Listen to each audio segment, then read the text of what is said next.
wall cabinet. It's 29 by 28 by 12 inches deep. These are the doors over here.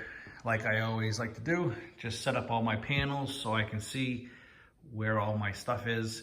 So I can just put it together real easy. Got the instruction book right here, and I got all my hardware. So far, this stuff looks really heavy duty. The sheet metal is a pretty decent gauge. Comes with a couple of tools to assemble everything. I'll probably just use ones out of my toolbox, but looking at the doors here, super quality. I mean, on the back side, you got the pegboard and stuff, so you can hang stuff on the inside as well. But heavy duty sheet metal. I mean, not super heavy duty, but I mean, for home use, really nice stuff. So let's put this together and see what it looks like when it's done. All right, so the bottom has the two magnets to keep the door shut. All right, that would be the bottom piece, which is what we're gonna start with. And the sides, you can tell the side panels from the hinges. So you get the two side panels because each one of these has the hinges on either side. So the side panels, and the piece with the magnets is the bottom. And those two pieces over there, as you can see, with there's like a lip on the back here. This is your back wall. You put these two together to make your back wall of the cabinet. So let's put the sides and the bottom together right now. So with your bottom piece, well, I'm gonna set it up like this on the table, just like it shows you in the instructions. Laying it down on the table, but I put the magnets facing the table, and I have all my we call these like rib nuts. Basically, it's just a threaded insert. I want all those facing the back. Your hinge for your doors will be facing the table as well. So these hinges will be face down, as you can see, towards the table, along with the magnets, because that's the front of the cabinet, okay? And the rib nuts or the inserts will be the back of the cabinet. So this is the way I'm gonna start putting it together, just like it shows in the instructions. And I have the inserts right here, and I believe it's gonna be these black screws that go into all these inserts, because there's a ton of them, and that makes the most sense to me. I just gotta look at the instructions and be 100% sure. So I like to do everything by hand. They do give you a tool to put into your drill or your screwdriver, but I prefer not to do it. I prefer to screw everything in by hand because you can feel how tight you're putting everything. With a tool, electric tool or power tool, you can't really tell how much force you're putting on that screw, and you end up stripping them out and stuff. So, but when you're putting together these sides, make sure you hold them tight here so that they are at a good 90-degree angle when they're tightened up. And I would just snug each one first, tighten it, go back, tighten the other one, and you're good to go. You're going to be putting it on top. Looking at this here, looks like this would be the top. It's not the top, maybe that's the shelf. That looks better. Your rivets or your inserts are going to go towards the front, okay? Because there's holes. There are holes in the side panels here, next to the hinges, right at the top. And I will pull the other one in, put that in place.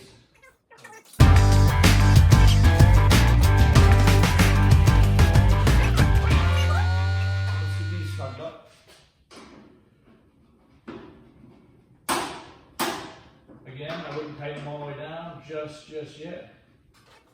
All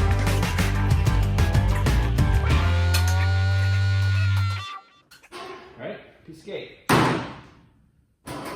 Now we're just gonna take a look at the instructions here.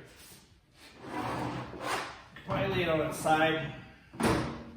You have your inserts there and there, and also on the other side as well. So I would put these, lay it down on its side and then put the screws in there.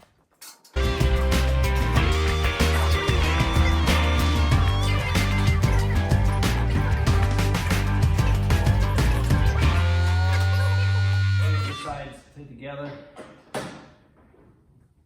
when you snug down your screws. Just make sure your corners are tight, the seams are nice and tight together. Everything looks good. Flip it over onto its side again. Try not to drag it. You don't want to screw up your paint.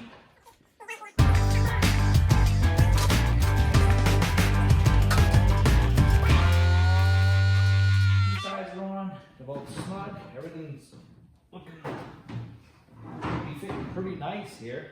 That's going to be the cabinet itself. This is the front.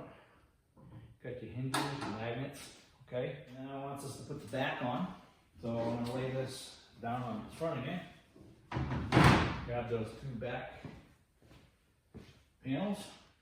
Okay, so on the back panel, you want to make sure that your inserts are towards the top of the cabinet. Okay, you basically just lift up the panel, slide it underneath the top piece, and then lower it down, and then make sure your inserts are lined up with your holes in your back panel.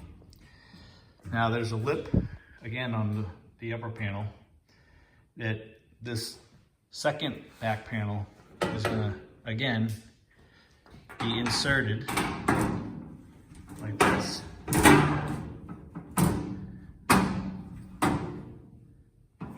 Under the first back panel, it's going to fit down snug into the piece like this. These two are going to line up, those two are going to line up, and the top's going to line up. So, alright, so put in the 14 screws in the back there. But don't tighten them, because you got to make sure that the doors fit properly, and that is the way you square your cabinet.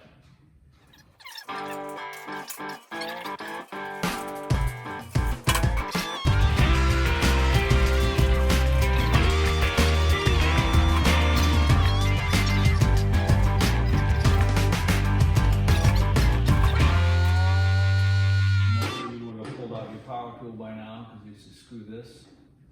Get it? Screw this. A lot of bad jokes. Can you tell my dad? The guy walks into a bar, sees a horse sitting there. So he pulls up a stool alongside him and says, "Why the long face?" Let's install the doors and see how they fit.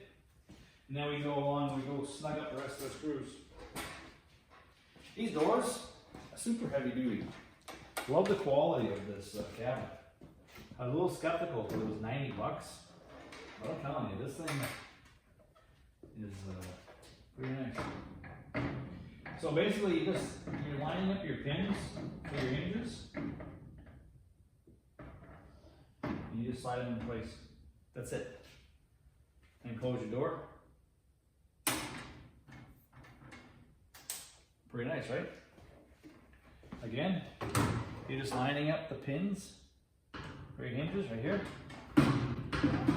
You got an upper or lower, obviously, 2 hinges. You get the top one in, and then you can slide in the bottom one.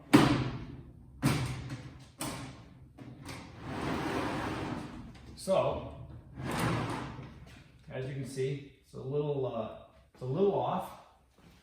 Not too bad though. That's why you wait till the end to tighten up everything. Because now what I'll do, you can see it's getting a little off center there. But you just pull the cabinet to one side, and you can see the doors straighten out. The gap is Not too bad. I can even that out just a little bit more. But not bad. But right now, I'm just going to go around and tighten up all the screws, because right now the doors are lined up. They're nice and even. So I'll just tighten up these screws back here.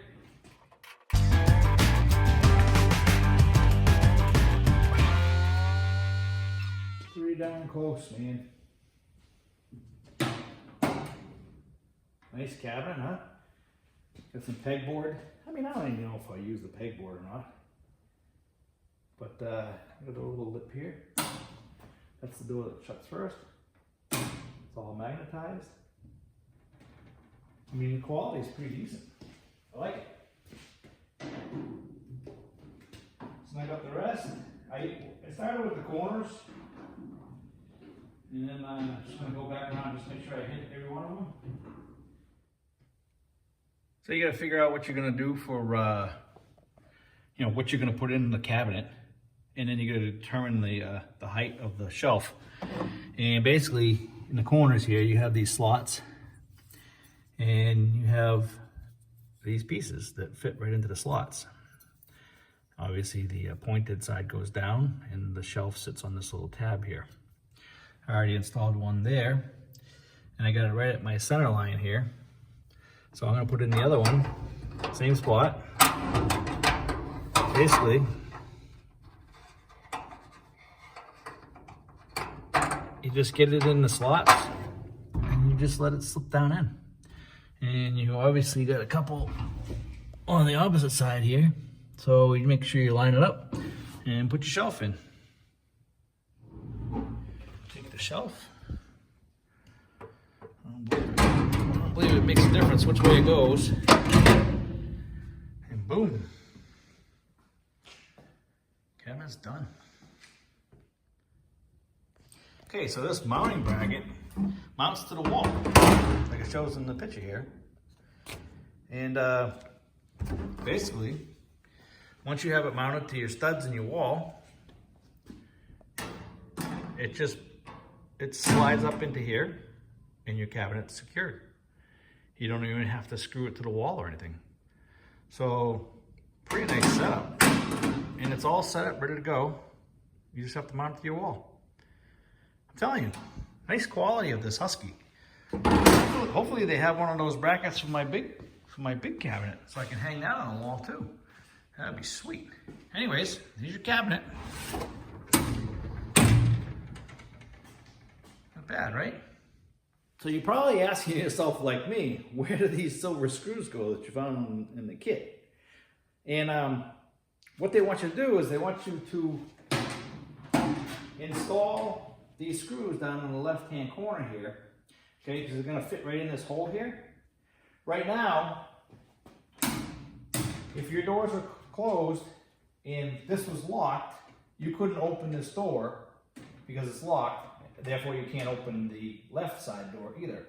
But you could technically,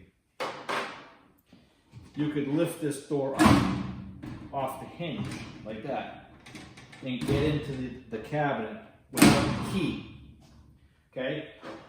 I don't know about you, but I don't have anything that personal or that's going to go in this cabinet in my own garage that I don't want nobody to get it. I'm going to put, some spray lubes in there, some bottles of oil, maybe some rags, maybe some car wax. I don't really care. But what these screws will do, it will prevent this door from being able to lift off the hinge while this door is locked. So you can either use them. I don't know if you're using this cabinet at work, in a garage where there's other guys, if you want taking your crap out of your cabinet, I get that. But if you don't want that door to be able to be taken off, use these screws with the long heads, and you won't be able to lift that door. Hope that helps, because it took me a while to figure that out. And I thought I'd share it with you. Any questions, comments, let me know, and we'll see if we can answer for you. Thanks, guys.